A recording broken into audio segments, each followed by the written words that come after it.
শুক্রবারে কবরবাসীরা অপেক্ষা করে থাকে।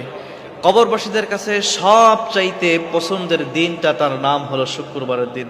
কারণ শুক্রবারের দিন তাদের আত্মীয় স্বজন যখন তাদের কাছে কোনো দান সৎকার করে, তাদের জন্য কোনো দোয়া করে, কোরআন তেলাওয়াত করে, জিকির আজকার করে, এগুলো যখন তাদের কাছে পৌঁছানোর পরে কবরবাসীরা তখন খুশি হয়ে যায়।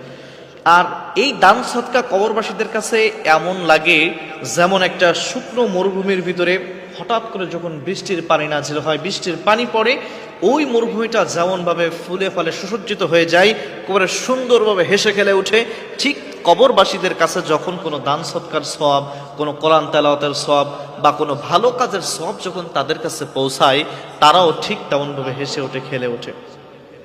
একজন সাহাবী স্বপ্নে তার ভাইকে দেখলেন। দেখার পরে তিনি দেখলেন যে ভাই মারা গিয়েছে।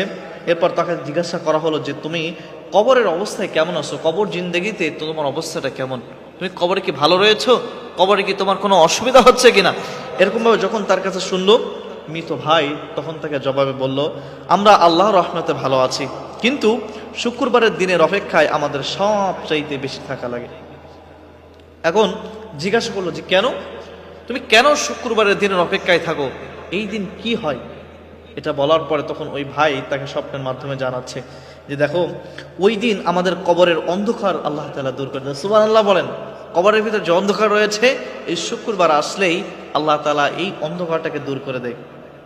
তো তাই নাই, আর আমাদের পরিবার যে দোয়া করে, আর আমরা আলোর সাগরে তখন ভেসে যায়। সুবহানাল্লাহি বিহামদি।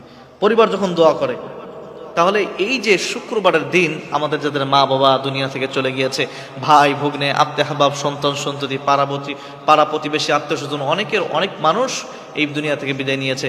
এই দুনিয়ায় এমন কোনো মানুষ নাই তার কোনো না কোনো আত্মীয় স্বজন দুনিয়া থেকে কিন্তু বিদায় নিয়েছে। এজন্য যারাই দুনিয়া থেকে বিদায় নিয়েছে, এই শুক্রবারের দিন কবরবাসীদের জন্য একটা স্পেশাল দিন। এই কবরবাসী যেহেতু এই শুক্রবারের দিন তাদের কাছে একটা স্পেশাল দিন, আল্লাহ তাআলা তাদের কবরের ভিতরে একটু নূর দিয়ে দেয়, আলো দিয়ে দেয়।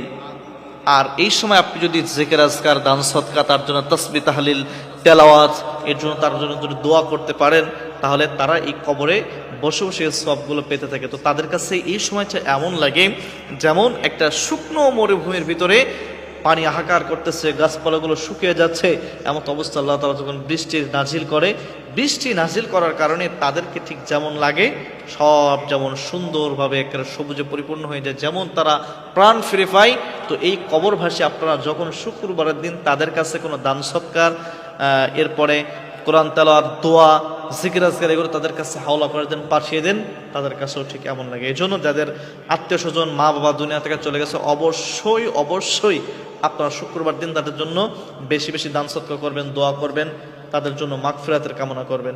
কবরে যখন একটা মানুষ চলে যায়, তার দুনিয়াবি সব আমল কিন্তু বন্ধ হয়ে যায়। তো কেউ যদি কিছু পাঠায়, তখন তারা চাতক পাখির মতো চেয়ে থাকে কখন দুনিয়া থেকে আমাদের কাছে কিছু আসবে আর আমরা সেগুলোকে নেব এবং আমরা একটু শান্তিতে থাকবো, আযাব আমাদের একটু কম হবে।